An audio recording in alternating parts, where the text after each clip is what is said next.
आज की ये कहानी एक जेल ब्रेक की कहानी। 4 कैदी एक जेल से फरार होते, किस तरीके से वो उस जेल से भागते हैं, किस तरीके से वो उस जेल में सुरंग बनाते हैं और उस सुरंग से निकली हुई मिट्टी को वो क्या करते हैं, जिस औजार से वो सुरंग खोदते हैं उस औजार को वो अपने तक कैसे पहुंचाते हैं, ये सारी चीज़ें इस कहानी में। ये कहानी कोई मामूली कैदी की नहीं, बल्कि एक चीफ मिनिस्टर के कत्ल के इल्ज़ाम में पकड़े गए कैदी की। 4 लोग उस जेल से फरार हो जाते हैं। इस कहानी की शुरुआत 1995 में होती है। 1995 में उस वक्त के जो चीफ मिनिस्टर थे पंजाब के, बेअंत सिंह अपने घर से निकलते हैं, सचिवालय पहुंचते हैं। इसी बीच एक व्यक्ति आता है, वो अपने ऊपर बम बांधे हुआ था, वो ब्लास्ट होता है, बेअंत सिंह की मौत हो जाती है। और न सिर्फ बेअंत सिंह की मौत, बल्कि वहाँ पर मौजूद बाकी के और 17 लोगों की मौत होती है। इस बीच पुलिस वाले तफ्तीश करते हैं। पुलिस वालों को ये पता चलता है कि जिस गाड़ी से ये यहाँ पर पहुँचा था वो एक अम्बेसडर कार है, जिसका नंबर दिल्ली का है। इस तरीके से कार के ज़रिए बाकी के लोगों को पहचान की जाती। धीरे धीरे करके 9 लोगों को गिरफ्तार किया जाता है और इस केस में जो सरगना माना जाता है वो 3 लोग थे, जो इस केस को अंजाम देने के लिए सारी प्लानिंग शुरू से आखिर तक करते हैं, जिनमें एक का नाम जगताप सिंह तारा और दूसरे का नाम जगताप सिंह हवारा था और इसी में एक व्यक्ति परमजीत सिंह था। ये 3 व्यक्ति जो कि चीफ मिनिस्टर बेअंत सिंह के कत्ल के इल्ज़ाम में मेन सरगना माने गए, इन्हें जेल लेकर जाया जाता है और पंजाब की एक जेल में इन्हें बंद किया जाता है और उसके बाद वो उस जेल में काफ़ी वक्त तक रहते हैं। अब इनका प्लान ये था कि इस जेल से इन्हें फरार होना था। जेल से फरार होने के लिए वो पहले 2 कोशिशें करते हैं। पहली मरतबा जब कोशिश कर रहे थे, उस वक्त एक सिक्योरिटी गार्ड जो उस बैरक के आसपास टहल रहा था, उसने भांप लिया कि ये लोग जेल से फरार होने की कोशिश कर रहे हैं। वो अपने जेलर को बताता है। इसी बीच सारी बैरक का इंस्पेक्शन होता है और उसमें वो पकड़े जाते हैं। दूसरी मरतबा जब वो भागने की कोशिश करते हैं तो उसी तरीके से किसी को भनक लगती, जेलर तक बात पहुंचती और उसी सेम तरीके से वो दोबारा से पकड़े जाते। लेकिन अभी भी उनका इरादा कमज़ोर नहीं हुआ था। वो अभी भी पूरी प्लानिंग कर रहे थे कि उन्हें इस जेल से भागना है।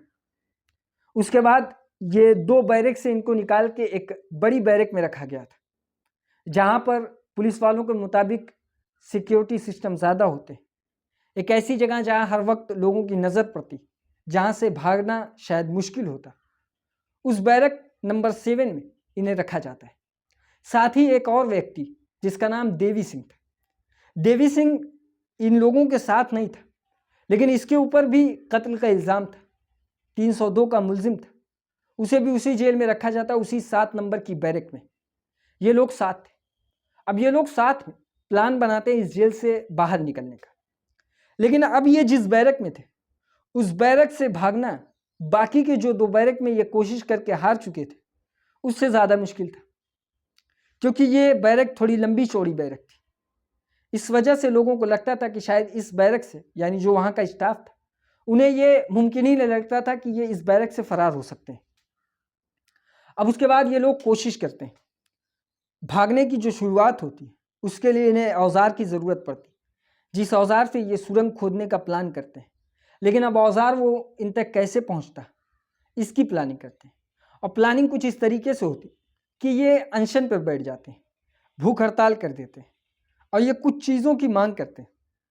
और वो मांग कुछ इस तरीके से थी कि ये कहते हैं कि हमें पगड़ी चाहिए।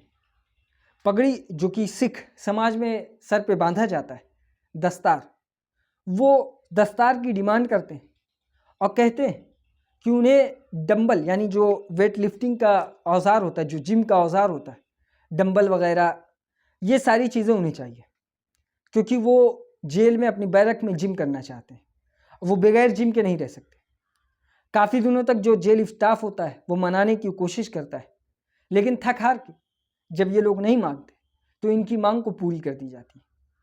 जो दस्तार, जो पगड़ी थी, इसकी इजाज़त दी जाती है कि आप पगड़ी लेकर आइए, पहनिए। और उसके साथ ही जो वेट लिफ्टिंग के औजार होते, जो डंबल होते, उसे भी दे दिया जाता है। अब ये लोग उस बैरक में डंबल कुछ दिनों तक पुलिस वालों को ये दिखाते कि ये जिम कर रहे हैं और जिम के दौरान ये प्लान करते हैं कि अब इन्हें सुरंग खोदना है। सुरंग कैसे खोदेंगे? क्योंकि अगर ये सुरंग खोदेंगे तो इसकी आवाज़ जाएगी, और दिन के वक्त कम आवाज़ जाएगी, रात के वक्त अगर खोदेंगे तो और आवाज़ जाएगी। इसलिए इसकी ये लोग प्लानिंग करते हैं। और प्लानिंग ये होती है कि जब दोपहर का वक्त होगा, दोपहर के वक्त ख़ास करके कुछ लोग जो बैरक होती, बैरक से बाहर जो मैदान होता है उस मैदान की तरफ जाते हैं। लेकिन इनमें से कुछ व्यक्ति एक एक दिन बांध के वो कुछ अपने पाठ, यानी जो धर्म का जो पाठ होता उसका बहाना लेते और वो उस बैरक में रुकते थे, क्योंकि उस वक्त वहाँ पर कोई किसी का आना जाना नहीं। जो सिक्योरिटी स्टाफ हैं वो पहले से तसल्ली उनके दिल में है कि यहाँ से भागने का कोई सवाल ही नहीं।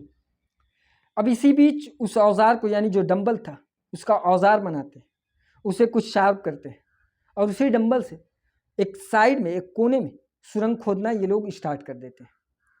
अब सुरंग खोदने के वक्त ये आवाज़ को तो बंद कर लेते हैं, यानी किसी तरीके से ये छिपा देते हैं कि सुरंग खोदने की आवाज़ बाहर ना जाए। लेकिन ये जो मिट्टी निकलती है उससे, ये मिट्टी को किस तरीके से साइड लगाएंगे, इसकी प्लानिंग ये होती है कि वहाँ पर जो उनका नल था, जो कि टोटी बोला जाता है, नल, नल से जो पानी गिरता था वो पानी का फोर्स बहुत ज़्यादा था। कभी कभी ये आवाज़ को बंद करने के लिए, यानी आवाज़ को छिपाने के लिए उस नल का भी इस्तेमाल करते थे। यानी पानी को इतना यूज़ करते थे, इतना गिराते थे कि पानी की आवाज़ के आगे उस आवाज़ को दबा दिया जाए। और ये जब भी खुदाई करते थे तो बहुत जान लगा के या फिर बहुत ज़ोर लगा कर नहीं खोदते थे ताकि आवाज़ ज़्यादा निकले। एक सुस्त अंदाज से धीरे धीरे धीरे धीरे करके वो सुरंग खोदते जाते हैं।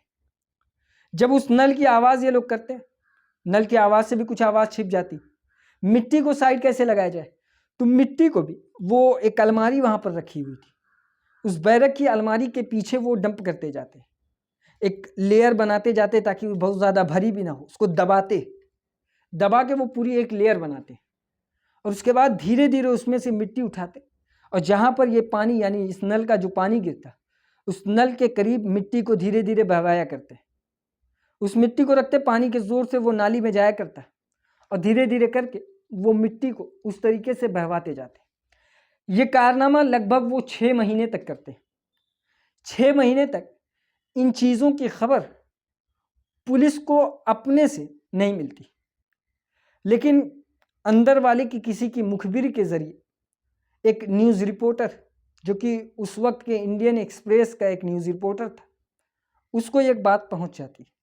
वो आता है जेल में और जेल में वो हिंट देता है जेलर को, क्योंकि उसे भी नेम से, यानी नाम से नहीं पता था कि कौन कौन से कैदी भागने वाले। वो आता है जेल में और जेल में आने के बाद जेलर से इस पर डिस्कस करता है। वो बताता है कि कुछ मशहूर कैदी, जो कुछ पॉपुलर कैदी, वो इस जेल से भागने की कोशिश कर रहे हैं और वो पूरी प्लानिंग में कामयाब भी हो जाएंगे। लेकिन जेलर उसकी बात को नज़रअंदाज करता है। वो कहता है कि सवाल ही नहीं है कि हमारी जेल से कोई भाग सके। पहले से 2 कोशिश करने के बावजूद जेलर का ये कॉन्फिडेंस था, और शायद कॉन्फिडेंस इसलिए भी था कि 2 बार ये लोग पकड़े भी गए थे, तो इसे उम्मीद थी कि तीसरी बार भी ये कोशिश करेंगे तो पकड़े ही जाएंगे। सवाल नहीं पैदा होता कि इनकी जेल से कोई भाग सकता है। लेकिन बाद में ये भी कहा गया कि शायद इन सारे मामलों में जेलर और जेल के जो स्टाफ थे उनकी भी मिलीभगत हो सकती। लेकिन अब ये कार्रवाई चलती है, 6 महीने तक ये लोग सुरंग खोदते। 2 फुट जो उसकी चौड़ान होती सुरंग की, वो 2 फुट होती, और जो गहरान पहले 14 फुट गहरान होती, उसके बाद 95 मीटर लंबी सुरंग ये लोग 6 महीने में खोद लेते हैं। इस तरीके से जब पूरी सुरंग खोदी जाती तो अब ये होता है कि किस वक्त इस जेल से निकला जाए, किस वक्त इस जेल से भागा जाए कि पुलिस की निगरानी में ये ना आ सके, पुलिस के ज़रिए ये पकड़े ना जाए।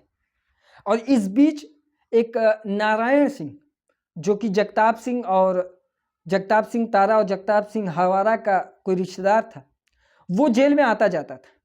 वो कभी फ्रूट, कभी फल फ्रूट लेकर आता, उसी के साथ पगड़ी लेकर आता, अलग अलग कलर की वो पगड़ी मंगाते। पगड़ी का मामला ये था कि उस पगड़ी को तो वो बांधते, लेकिन उन्हें ये था कि अगर ज़रूरत पड़ेगी तो हमें जेल से भागने में ये पगड़ी भी, यानी क्योंकि पगड़ी की जो लेंथ होती है वो काफ़ी लंबी होती, तो इसकी भी कुछ मदद ली जा सकती।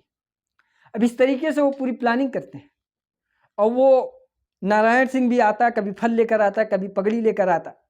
इस तरीके से आना जाना लगा रहता है और उसे ये बात पता थी कि ये लोग भागने की पूरी कोशिश करेंगे और ये लोग भागने की कोशिश कर रहे हैं, उसे पता थी।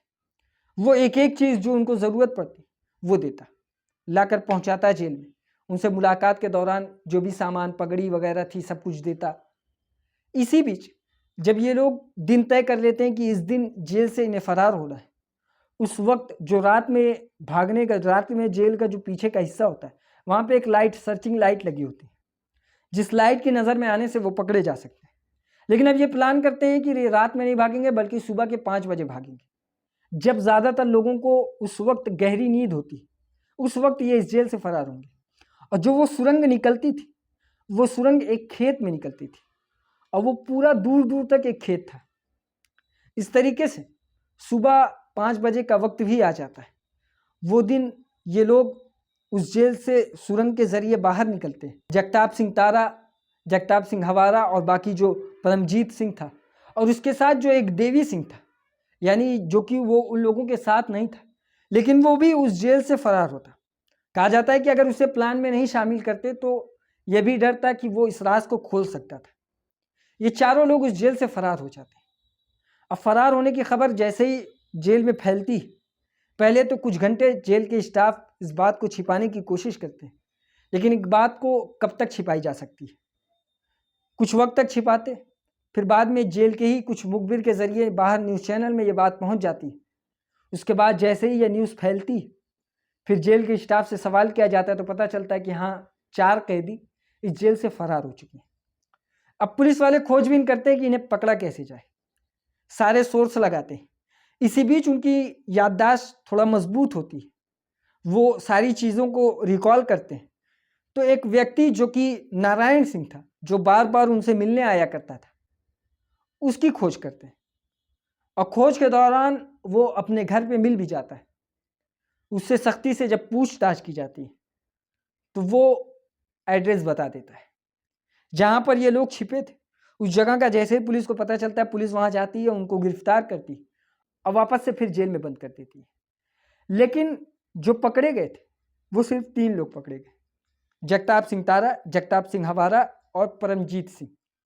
जो एक देवी सिंह था, कहा जाता है कि आज तक उसका कोई पता नहीं चला। यह भी कहा जाता है कि शायद वो यहाँ से छूटने के बाद, यहाँ से भागने के बाद वो पाकिस्तान चला गया था। इस वजह से आज तक उस व्यक्ति का कोई भी पता नहीं चला। इसमें जेल प्रशासन के ऊपर भी इल्ज़ाम लगाया गया कि ये पॉसिबल ही नहीं कि बगैर जेल के प्रशासन के मिली भगत के इस जेल से भागा जा सके। और 6 महीने तक एक जेल में सुरंग बनाई जाती है। एक पत्रकार, एक रिपोर्टर आके हिंट देता है, लेकिन उसके बावजूद सतर्कता अपनाई नहीं जाती, चौकन्ना नहीं होते और उसका नतीजा ये होता है कि कैदी वहाँ से फरार भी हो जाते हैं। लेकिन बाद में जांच बैठी, जांच में ये पता चला कि नहीं, जेल स्टाफ का इस केस में भगाने में कोई रोल नहीं, लेकिन लापरवाही का है। लापरवाही की जो भी उनको सज़ा होती वो दी जाती, लेकिन इनकी उस केस में भगाने में मदद करने का कोई भी मामला सामने नहीं आ पाया था, कोई भी मामला प्रूफ नहीं हो पाया था। ये थी आज की कहानी। इसी तरीके की और कहानी सुनने के लिए हमारी इस वीडियो को लाइक करें, हमारे चैनल को सब्सक्राइब करें और बेल आइकन को ज़रूर दबाएं।